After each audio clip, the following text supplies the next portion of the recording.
Oke, apa kabar Kota Makassar? Sekarang kita berada di daerah Jalan Sultan Alauddin, tepatnya di depan ini Rumah Sakit UIN Alauddin Makassar. Ini lagi ada demonstrasi daerah sini. Kalau video sebelumnya itu di daerah Jalan Murid Sumoharjo, sekarang di sini.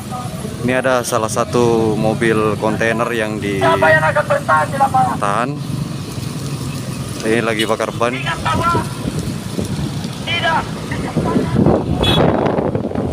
Tadi katanya ya, cuma saya terlambat karena efek macet di daerah Urip. Saya nggak bisa dapat momennya di daerah Sultan Alauddin karena kendaraan macet banget di daerah sini. Tapi di daerah PP Trani tadi sudah banyak sisa-sisa bekas ban dibakar ya. Nih, ini mobil yang arah ke daerah Veterani juga macet total.